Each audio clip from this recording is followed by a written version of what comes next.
process of DATAVIEW by initializing the database using a button in the admin interface. It is actually automating the step 6 of mentioned in like a DATAVIEW slides. And also I will demonstrate the incorporation between T8 and T7, because in T7, my previous summer task, I had the admin interface with the default admin account and to just configure the database for DPL and workflow engine. So we will see how these two tasks together can work and work out for the DATAVIEW usability. Okay, suppose we download the var file of the DATAVIEW. So I have the DATAVIEW var file over here. For the next step, I'm running my Eclipse and then import that file into my Eclipse.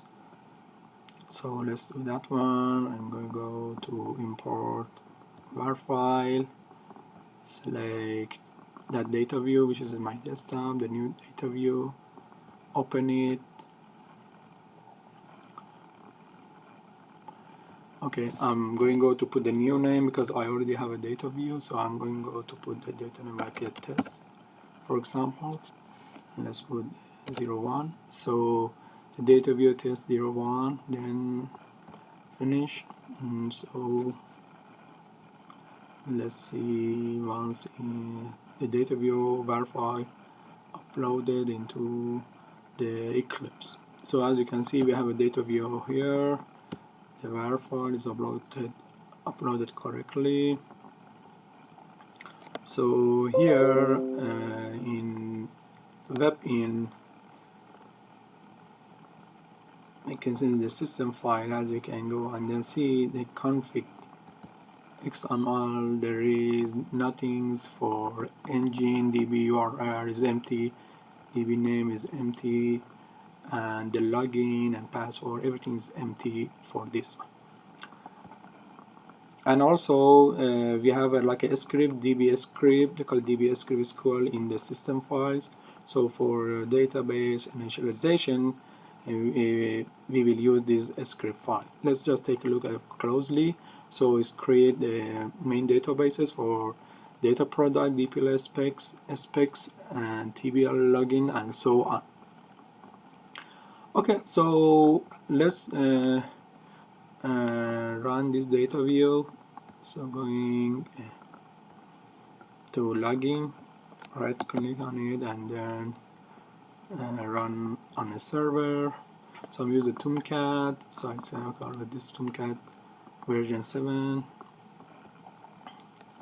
Then okay, deploy the DATAVIEW, the new DATAVIEW into the Tomcat.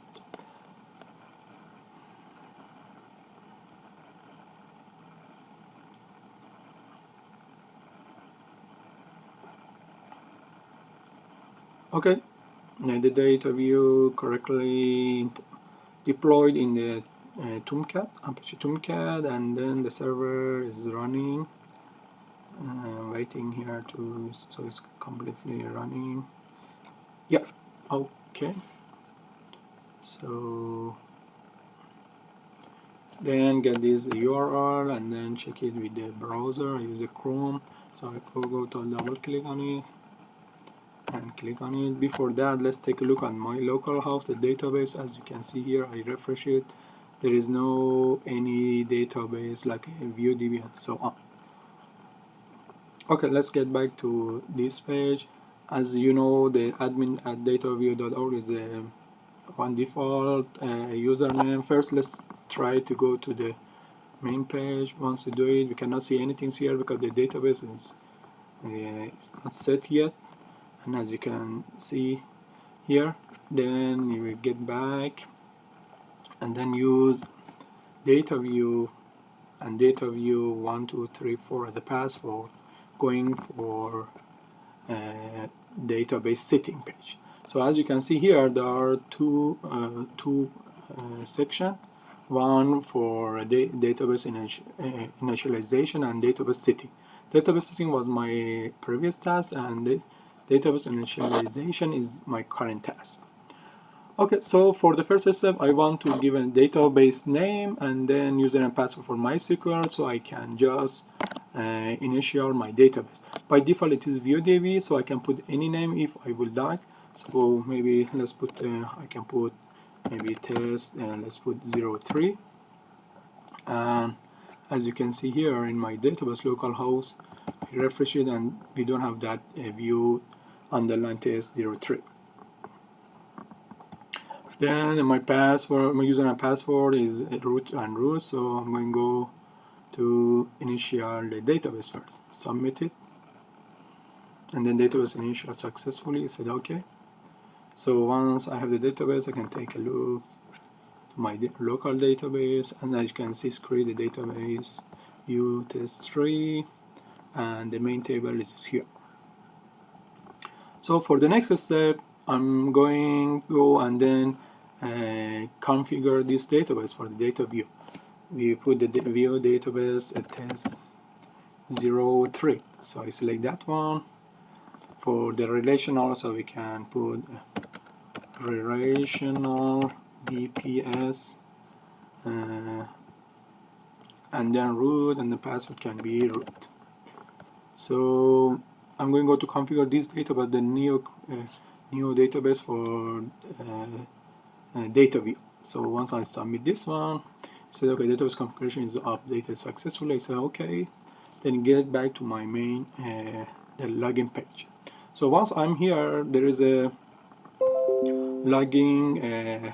If you go to that database, TB login, there is a one username and password admin.dataview.org with the admin123.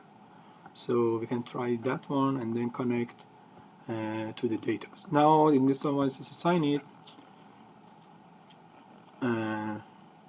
it's successfully logging to the user login with the some data product as a sample, and then some of the reusable or built-in workflow.